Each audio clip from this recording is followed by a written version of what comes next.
नमस्कार। मैं इस समय गोरखपुर के दक्षिणांचल में गोला तहसील और गोला ब्लॉक के अंतर्गत प्रॉपर गोला में ही मौजूद हूँ, क्योंकि गोला टाउन एरिया के बगल में ही एक गांव बेउरी है। जबकि सब लोग जानते हैं बेउरी चौराहा प्रमुख रूप से गोला जो है गोला बाजार का है, और गोला चौराहे से ही बेउरी एक गाँव है। वार्ड नंबर 14 में मौजूद हूँ और काफ़ी मुझे खुशी मिली और मुझे लगा कि इस गांव में मुझे आना चाहिए। और एक ऐसी प्रतिभा हमारे पास बैठी हुई है कि जो पूरे गोला नहीं, दक्षिणांचल नहीं, पूरे जनपद में अपना नाम ये रोशन किए हैं। जैसा कि सभी को पता है कि अभी 2-4 दिन पहले यह नीट का परीक्षाफल जो है रिजल्ट निकला है, जीबीटी टेस्ट का निकला है रिजल्ट, जिसमें इस छात्र ने अपने माँ बाप का नाम तो रोशन ही किया, अपने स्कूल का नाम रोशन किया और पूरे जनपद में और दक्षिणांचल में यह नाम रोशन किया। उस छात्र के पास मैं मौजूद हूँ जो इस नीट की परीक्षा में जीबीटी टेस्ट में 700 मार्क्स जो है, ये 700 नंबर ये प्राप्त किए और प्राप्त करके, और सबसे बड़ी खुशी मैं अपने दर्शकों को बताना चाहता हूँ कि इन्होंने फर्स्ट अटेम्प्ट में, अभी इनकी उम्र जो है 18 नहीं हुई है और 17 वर्ष कुछ माह इनकी उम्र हुई है। रिकॉर्ड के अनुसार पिछले वर्ष ये इनकी उम्र कम थी, फार्म नहीं भर सके, और इस बार जो है 17 वर्ष भी इन्होंने अपनी उम्र को क्रॉस किया है। 17 वर्ष 4 महीने लगभग उनकी उम्र है और पहले ही अटेम्प्ट में, और इस गांव से और एक किसान के बेटे, दिखाइए इनके पिताजी बैठे हुए हैं, श्री रमेश यादव जी हैं, और फर्स्ट अटेम्प्ट में यह गाँव से और तैयारी करके और जैसे यहाँ गोरखपुर गए।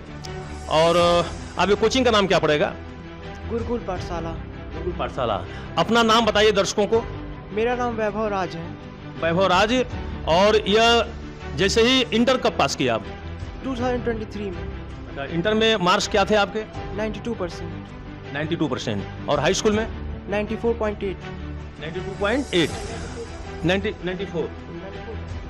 94.8 जो है इनका हाई स्कूल में था, और 92.8 जो है इनका इंटरमीडिएट में था।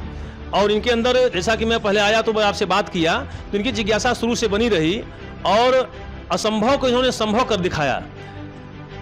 दर्शकों, शहर से लेकर के तमाम ये कोचिंग सेंटर चलते हैं और तमाम संसाधनों के अभाव में ग्रामीण क्षेत्र के बच्चे वहाँ तक दूरी को नहीं तय कर पाते हैं। और फर्स्ट अटेम्प्ट में और इतनी कम उम्र में, अभी 18 साल इस बच्चे का नहीं हुआ, और यहाँ पर गांव पर रह करके गोला में पढ़ाई करके, इनके स्कूल का नाम MCA पब्लिक स्कूल है, और वहाँ इन्होंने इंटरमीडिएट की परीक्षा पास किया और वहाँ से रह करके निरंतर लगातार एक ही जिद थी। जैसा कि हमारी बात हुई कि मेरी अगर उम्र हो गई होती तो मैं पिछले वर्ष ही जो है इस परीक्षा को मैं पास कर लिया होता।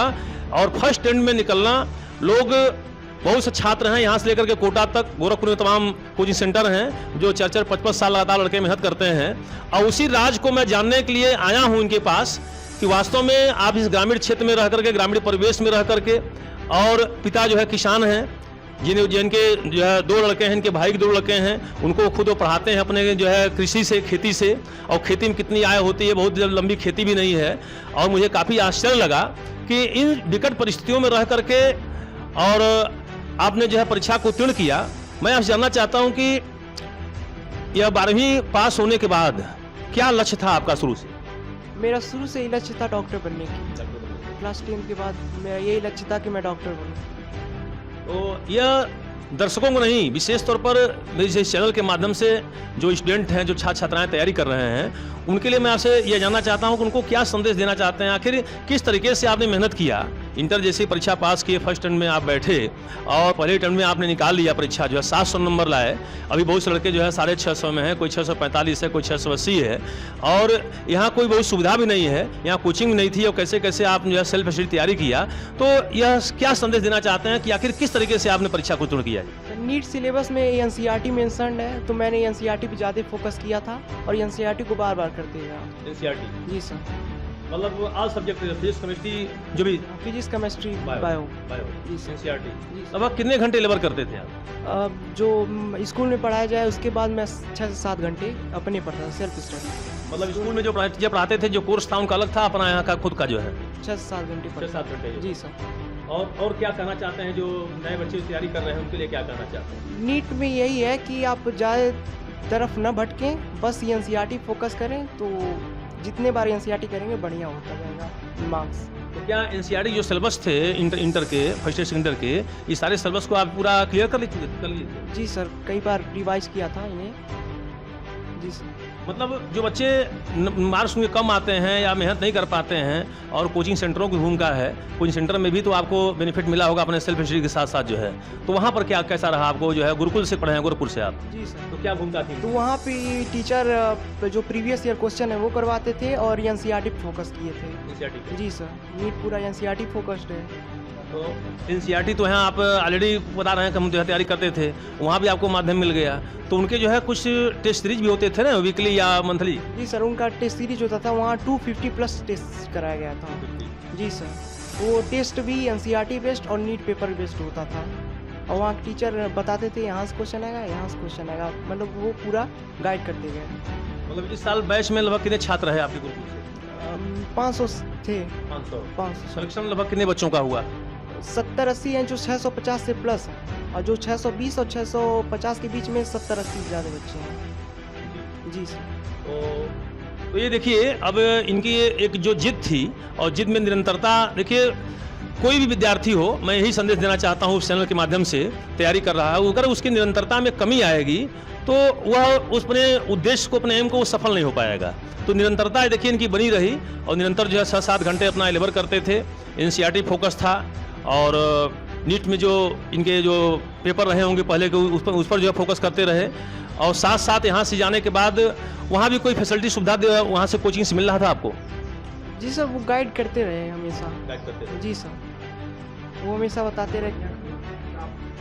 टीचर जो वहाँ SKR sir, Suri sir, AD sir, सभी जो टीचर थे बहुत अच्छे थे, वो हमें हमेशा गाइड करते रहे कि ऐसे पढ़ना है, ऐसे रिवाइज करना है, ऐसे क्वेश्चन को सॉल्व करना है, और ऐसे टेस्ट को अटेम्प्ट करना है, ये सब पूरा बताते गए। और टेस्ट में जो गलतियाँ होती थी उसको कैसे सुधारना, कैसे उस पर फोकस करना है, मतलब लगातार वहाँ हाँ गाइड करते हैं। गाइड करते थे? जी सर। तो इस तरीके से वैभव, क्या नाम बताएं, वैभव राज जी ने देखिए ये बताया है कि कितनी कठिनाइयों के साथ और संघर्ष किए। वैभव राज के पिताजी हैं श्री रमेश यादव जी, और मैं आपसे जानना चाहता हूं कि आप, ये बच्चा शुरू से ऐसा रहा कि आप लगातार आपकी भूमिका इनके प्रति रही कि आपको डॉक्टर बनना है या आगे और कहीं जाना है कुछ? आप कितना पढ़े हैं आप? हम MA किए हुए हैं, लेकिन हम किसानी ही हमारी मात्र सोच है आय का, और बच्चा हमारा शुरू से ही मेधावी था, और हमको लगता था कहीं ना कहीं ज़रूर ये हमारा नाम रोशन करेगा, और इस संबंध में आप सफलता देख ही रहे हैं, परिणाम निकल के आया सामने।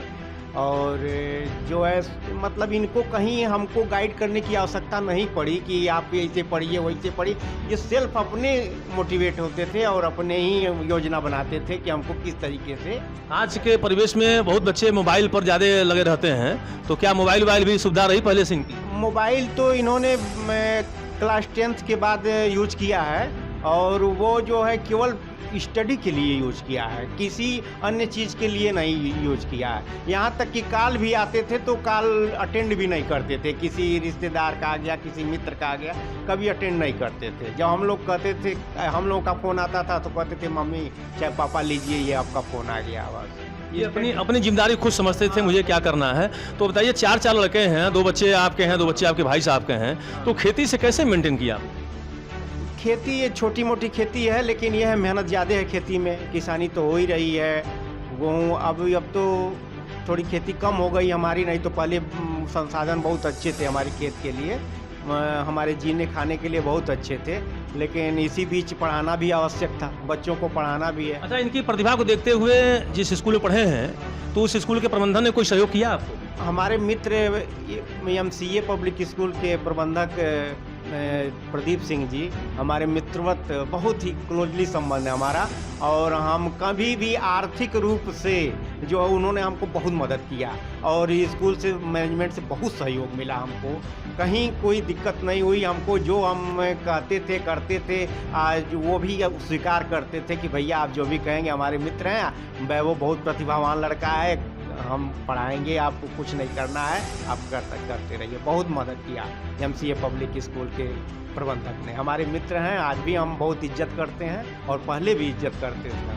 मित्र हैं, हमारे साथ ही पढ़े हैं। बहुत अच्छा। देखिए, ये रमेश यादव जी रहे और वैभव राज के फादर हैं, पिता हैं, और वास्तव में अंदर से देखिए हृदय से वह प्रेम भाव छलकता है कि आज के परिवेश में वास्तव में कहीं कोई किसी की मदद करने वाला नहीं है, लेकिन स्कूल के प्रबंधन ने इनके बच्चों को सहयोग दिया और उस प्रतिभा को देखते हुए संबंध दोस्ती अपने स्थान पर है। और अभी बच्चे आपके पढ़ रहे हैं, अन्य बच्चे क्या कर रहे हैं आपके? हमारा बड़ा वाला जो भैया का लड़का है वो B.Pharma लास्ट ईयर में है, वो भी प्रतिभावान छात्र है और इंटर में वो भी अपने स्कूल में टॉप किया था। हमारी बेटी जो है आजमगढ़ जिला टॉपर थी हाई स्कूल में और इंटर में भी, और इस समय MA ग्रेजुएट कर रही है गृह विज्ञान। आजमगढ़ का मतलब ननिहाल? हाँ, ननिहाल से अपने वहाँ जो है तैयारी कर रही है। वो भी कहीं ना कहीं होगा, भगवान की कृपा से MA कर रही है इस समय। हाँ, हमारा एक छोटा बालक है, वो भी प्रतिभावान है, अभी 9th में है और उसके लिए हमने योजना बनाई है कि उनके लिए NDA की तैयारी प्रिपरेशन के संबंध में उनसे। तो वाइफ कितनी पढ़ी है आपकी? हमारी वाइफ भी MA पढ़ी हुई है, MA वो भी की हुई है। हाँ, शिक्षा हमारे घर में ठीक था। हमारे बड़े भैया जो है अब तो नहीं रहे, लेकिन वो इस क्षेत्र के वो भी टॉपर थे। सेल्टेक्स कमिश्नर राजा राम यादव को लोग जानते होंगे, गोला क्षेत्र के, बहुत प्रतिभावान थे। हमारा एक भतीजा जो था अमेरिका में डॉक्टर था, लेकिन संयोग से 2017 में डेथ हो गई उसकी। उसके बाद हमारा एक जो भतीजा है वो IES है, संगलोक से अभियांत्रिक, राकेश यादव नाम है। आप राम गंगा नहर कानपुर में देखेंगे तो वो सबसे मतलब बहुत बड़ा इंजीनियर है। और हमारी बिटिया जो है एक बड़े भैया की लड़की, वो भी रेखा यादव MS है, आई सर्जन, वो रेवाड़ी में है इस समय। उसका पति रमेश यादव वो भी सर्जन है और MS है। उसकी बेटी अभी अगले साल नीट में मौलाना आज़ाद में एडमिशन ली है, टॉपर थी पूरे भारतवर्ष में, वो भी अगले साल नीट में। इस तरीके से फैमिली बैकग्राउंड देखा जाए तो आपके वहाँ जो है 2-3 चिकित्सक वैसे ही हो गए और वैभव राज भी उस कड़ी में जुड़ गए। और वास्तव में अब मुझे अब सब जानकारी मिल रही है कि आप एक किसान रह करके और गांव में रह करके और फैमिली आपकी काफ़ी, ये तो वंशानुक्रम है और इतने शुरू से लोग आगे पद पर रहे हैं। तो मैं दर्शकों को बताना चाहता हूं कि वास्तव में अगर कोई ठान ले, गार्जियन तो ठानता ही है, कोई माता पिता नहीं चाहते हैं कि हमारे बच्चे जो है वो पढ़ाई ना करें, आगे ना निकलें, लेकिन जब वह स्टूडेंट, वह छात्र छात्राएँ अपने उठान लेंगे, जैसे कि बात हुई कि मोबाइल से कोई मतलब नहीं था, फ़ोन नहीं उठाते थे, और आज के बच्चे जो मोबाइल पर चिपके रहते हैं, लक्ष्य लेके चलते हैं लेकिन लक्ष्य से भटकते हैं। तो ये संदेश जो है यह वैभव राज का, जो फर्स्ट एंड में अभी इनकी उम्र 18 साल भी नहीं पूरी हुई है, तो काफ़ी मुझे अब जो है इनसे बात करते हुए, इनके पेरेंट्स बात करते हुए काफ़ी गर्व हो रहा है। और मैं संदेश इस चैनल के माध्यम से देना चाहता हूँ कि बच्चे जो तैयारी कर रहे हैं वो जागरूक हों और अपने लक्ष्य से वो भटकाव न करें। इसी के साथ मैं राकेश चंद्र त्रिपाठी, आप देख रहे हैं सच मिशन 21। हाँ, और सर हमारी जो बहन थी वो बहुत प्रतिभावान थी अपने समय में। इस समय वो जो है शिक्षक है। हाँ, वो शिक्षक हैं और उनके बच्चे भी 4 हैं, वो भी नीट की तैयारी कर रहे हैं। एक तो IAS की तैयारी कर रहा है हमारा भांजा। लेकिन ये हमारी बहन जो है हमको जो है सहयोग, आर्थिक सहयोग वो भी करती हैं बहुत दिल से। जब भी कभी आवश्यकता हमको लगती है, हम अपने बहन को याद करते हैं, वो हमारे लिए देवता है। हाँ, यही तो सहयोग है भाई, खेती बाड़ी बच्चों को मेंटेन करना और बहन भाई का रिश्ता, और सब लोग संसार जानता है, लेकिन सहयोग करने की भावना, इसे भी प्रबंधन की बात आई, अभी आपने बहन की बात कही। भाई इन बच्चों को लेकर चलना और पढ़ाना बहुत आसान नहीं है, तो सबके सहयोग से ही सबका आशीर्वाद मिल रहा है और बच्चे आगे जाएं। और बहुत बहुत शुभकामना वैभव जी, और आगे के लिए फिर मेरी हार्दिक शुभकामना आपके लिए है कि आप आगे बढ़ें और अपनी निरंतरता को ऐसे ही कायम रखें, क्योंकि बहुत से लड़के नीट परीक्षा से लोग पास करते हैं, लेकिन जो बेस्ट चिकित्सक बनते हैं, जो ऑल इंडिया या वर्ल्ड स्तर के होते हैं, यह लक्ष्य वहाँ तक उस दूरी को तय करिए प्रवेश होने के बाद। मेरी शुभकामना आपको।